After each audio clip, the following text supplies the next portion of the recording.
আমি কখনো কোনো মাহফিলে বলি না যে কোনো সন্তানকে ইংলিশ মিডিয়ামে পড়ানো যাবে না, বাংলা ইংরেজি শেখানো যাবে না, এটা আমি কখনো বলি না। কারণ আমাদের যেমন আলেমও দরকার, আমাদের সৎ ইঞ্জিনিয়ারও দরকার, সৎ ডাক্তারও দরকার। তা না হলে দুনিয়াটা সৎ ডাক্তার না থাকলে ডাকাতে ভরে যাবে, সৎ ইঞ্জিনিয়ার না থাকলে ডাকাতে ভরে যাবে, বাটপারে ভরে যাবে। আপনার আমার সন্তান ইঞ্জিনিয়ার হোক, ডাক্তার হোক, কোনো অসুবিধা নাই, কিন্তু তার মধ্যে কোরআনের নির্যাস যদি থাকে, জীবনের শুরুতেই যদি তার মধ্যে কোরআন ঢুকায়া দিতে পারেন, এই কোরআনের নূরে সে ইঞ্জিনিয়ারগিরি করবে, ডাক্তারি করবে, সে ম্যাজিস্ট্রেটি করবে, পুলিশে থাকবে, আর্মিতে থাকবে, কিন্তু কোনো ঘুষ, কোনো দুর্নীতির কাছেও সে কখনো যাবে না। সে হবে বাংলাদেশের জন্য একটা নিয়ামত স্বরূপ, তার কাছে তার দায়িত্ব থাকবে একটা আমানত স্বরূপ। এজন্য সন্তানকে সর্বপ্রথম কোরআনের ছোঁয়া লাগাইতে হবে।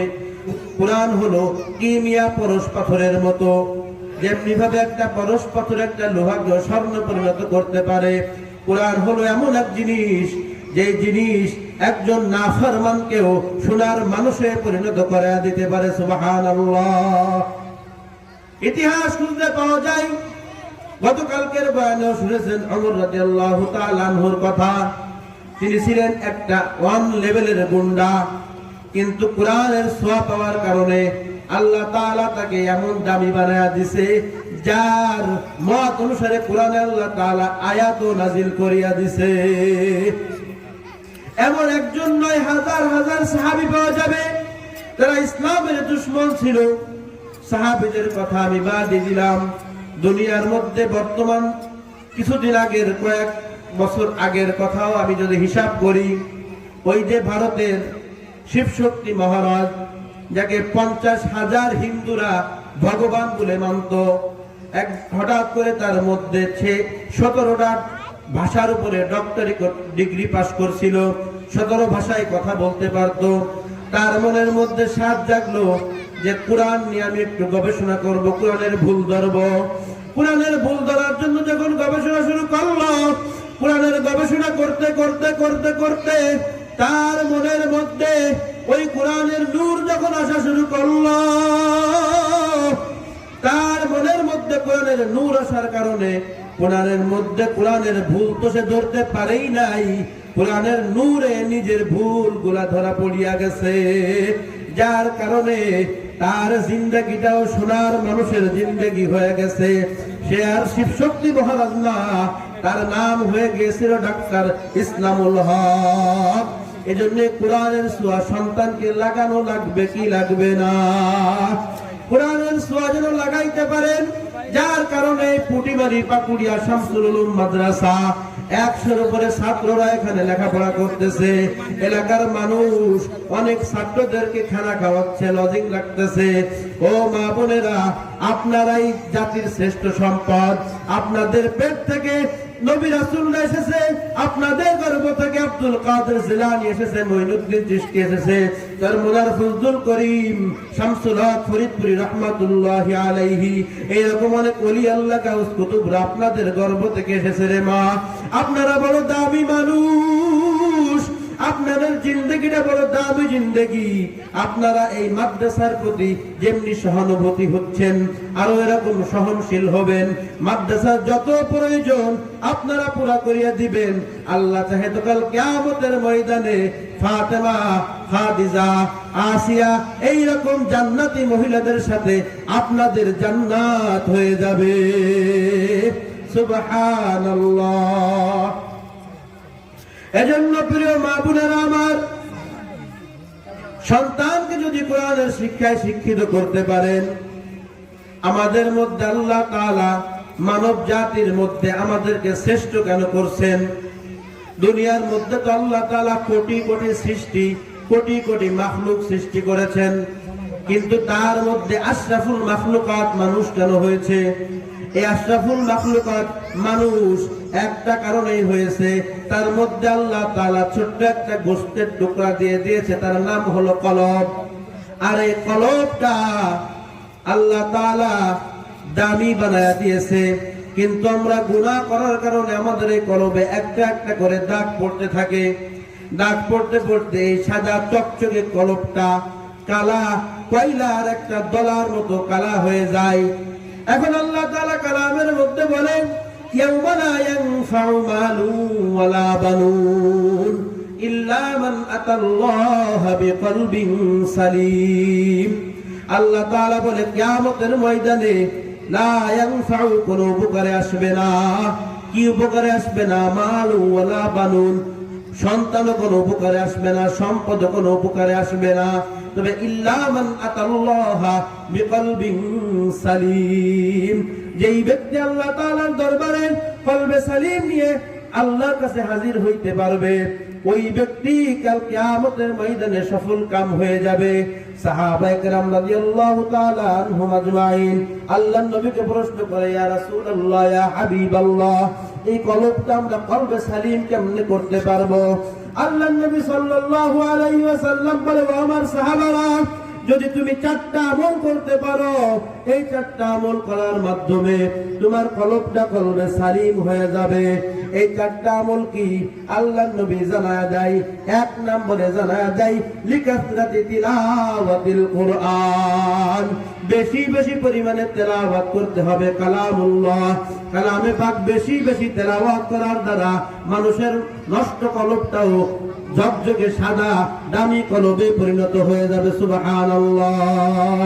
নিজে যদি কোরআন শরীফ পড়তে না পারেন, কোরআন শরীফ শেখার চেষ্টা করবেন। আর যদি আপনি নিজে শিখতেও না পারেন, সামর্থ্য না কুলায়, নিজের সন্তানকে হাফেজে কোরআন বানাবেন। যদি আপনি হাফেজে কোরআনের মাও না হতে পারেন, বাবাও না হতে পারেন, তাহলে সন্তানের যে সন্তান আছে, নাতি আছে, পোতা আছে, তাদেরকে কোরআনের আপনি ধারক বাহক বানান। যদি আপনার তাও না থাকে, আপনি এরপরে একটা অপশন আছে, আপনি কোরআনের হাফেজ যারা আছে, কোরআনের ধারক বাহক যারা আছে, তাদেরকে আপনি খানা খাওয়ান, তাদের দায়িত্ব হয়ে আপনি নিয়ে নেন, তাদের গার্জিয়ান আপনি হয়ে যান।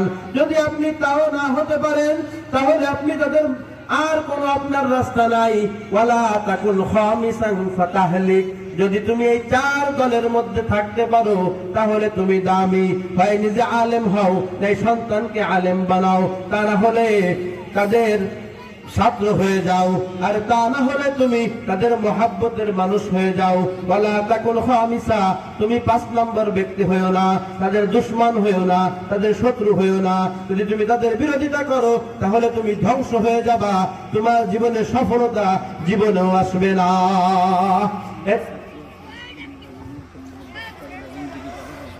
এজন্য প্রিয় মা বোনেরা আমার, মাদ্রাসায় ছাত্র একাধারে আসার তালে আছে, কিন্তু অনেকের লজিং এর ব্যবস্থা হয় না। আপনারা মাদ্রাসায় খোঁজ খবর নিবেন যে হুজুর, আমি একটা ছাত্র খাওয়াইতে চাই, আমি একটা ছাত্রর ধারক বাহক হতে চাই, তার গার্জিয়ান হতে চাই। আপনি একজন ছাত্র এরকম নিয়ে যাবেন। আমি ছোট্ট একটা ঘটনা বলে এখন আলোচনা শেষ করব। আমি কোন সাহাবায়ে কেরামের ঘটনা বলবো না, নবীর ঘটনা বলবো না, শত শত হাজার হাজার বছর আগের ঘটনা বলবো না। এই চট্টগ্রামের মাওলানা জমিরউদ্দিন সাহেব রহমাতুল্লাহি আলাইহির একটা ঘটনা। চট্টগ্রাম হাটহাজারী মাদ্রাসার তিনি এক সময় মুহতামিম ছিলেন। আল্লাহর বান্দা, টেক্সটাইল মিলে কাজ করে, শুধুমাত্র 5 ওয়াক্ত নামাজ ঠিকঠাক পড়ে, তার বয়স হয়ে গেছে প্রায় 60। এমত অবস্থায় আল্লাহর বান্দা কাজ করে, প্যান্ট শার্ট পরে। এমন সময় একদিন রাত্রে ঘুমায় গেছে, ঘুমের মধ্যে এমন অবাক করে একটা স্বপ্ন দেখছে। সকাল হওয়ার সাথে সাথে ইমাম সাহেবের কাছে গেছে। ইমাম সাহেবকে বলে, ইমাম সাহেব, হুজুর, আমি তো স্বপ্নে এই জিনিসটা দেখছি, এখন আমার করণীয় কি আছে? ইমাম সাহেব হুজুর বলে, এই স্বপ্ন তো আপনার দেখার কথা না। বলে যে, স্বপ্ন যেহেতু আপনি দেখেই ফেলছেন, চাকরি বাকরি সব বাদ, এখনই আপনার গাট্টি বুস্তা সব গুছায় দারুল উলুম দেওবন্দ ভারতের উদ্দেশ্যে রওনা হয়ে যান। তিনি বেশি দেরি না করে সব কিছু নিয়ে তিনি ভারতের উদ্দেশ্যে রওনা হয়ে গেলেন। বাংলাদেশে মাদ্রাসার তখন সংকট, সকলেই লেখাপড়া করার জন্য ভারতের দারুল উলুম দেওবন্দ আর এই সাহারানপুর মাদ্রাসায় সকলে যাইতো। দারুল উলুম দেওবন্দে যখন তিনি পৌঁছায়া গেলেন, দারুল উলুম দেওবন্দের মুহতামিম সাহেব হুজুর ডাক দিয়ে বলে, বাংলাদেশ সে জমিরউদ্দিন আয়া तुम क्यों देर कर दिया। ও বাংলাদেশের জমির উদ্দিন, তুমি কেন দেরি করে ফেললা? জমির উদ্দিন সাহেব অবাক হয়ে গেছে, আপনি আমার নাম কেমনে জানলেন? বলে যে গতকাল স্বপ্নের মধ্যে সাইয়্যিদুল মুরসালিন খাতামুন নবীন মুহাম্মদুর রাসূলুল্লাহ সাল্লাল্লাহু আলাইহি ওয়াসাল্লাম আমাকে স্বপ্নে দেখাছে। বলে যে বাংলাদেশ থেকে জমির উদ্দিন ইলমে দ্বীন শিক্ষা করার জন্য বুড়া বয়সে আসতেছে, তুমি তাকে নিয়ে সকালের নাস্তা করবা। এই কথা শোনার পরে জমির উদ্দিন সাহেব হুজুরের সাথে নাস্তা করার পরে ভর্তির কার্যক্রম হবে। মা বোনেরা কথা বলবেন না, ভালো করে বুঝবেন, অনেক শিক্ষা আছে এই ঘটনার মধ্যে।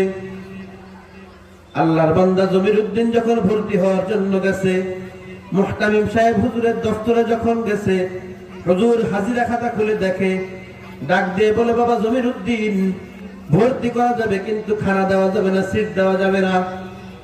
জমির উদ্দিন সাহেব বলে, আমি শুধুমাত্র ভর্তি হতে চাই, আমাকে আপনার খানা দেওয়া লাগবে না, আমি মসজিদের একটা কোনায় থাকবো, শুধুমাত্র ক্লাস করব আর দারুল উলুম দেওবন্দের কুয়ার পানি খেয়ে আমি জীবন যাপন করব।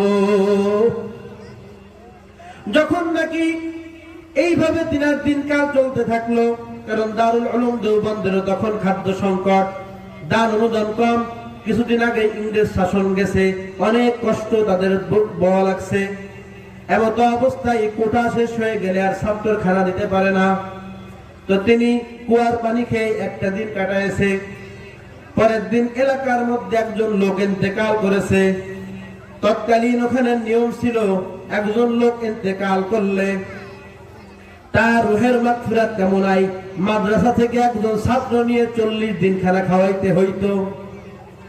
তো মুহতামিম সাহেব হুজুর ওই গার্জিয়ানকে বলে, ও বাবা, ওই যে জমির উদ্দিন বাংলাদেশ থেকে আসছে, তার খানার ব্যবস্থা হয় নাই, তুমি তাকে নিয়ে যাও, তাকে 40 দিন খানা খাওয়ায় আবার ফেরত দিয়ে দিও। আল্লাহর কি কারিশমা, যখন জমির উদ্দিন সাহেব রাহমাতুল্লাহি আলাইহি 40 দিন খানা খাইতেছে, 40 দিন পুরো হওয়ার সাথে এলাকায় আরেকজন লোক ইন্তেকাল করছে। বানানো ঘটনা না, ইতিহাস খুঁজে দেখবেন, কিতাবের মধ্যে লেখা আছে যে 40 দিন পার হওয়ার সাথেই আরেকজন লোক ইন্তেকাল করছে। আবার মাদ্রাসায় ছাত্র নেওয়ার জন্য আসছে। মুহতামিম সাহেব আবারও জমির উদ্দিন সাহেবকে পাঠায়া দিছে, যাও 40 দিন ওই বাড়ি খেয়ে আসো। আল্লাহু আকবার, আল্লাহু আকবার। যখন নাকি ফের আবার 40 দিন পুরা হয়ে গেছে, ওই এলাকায় আরেকজন লোক আবার ইন্তেকাল করছে।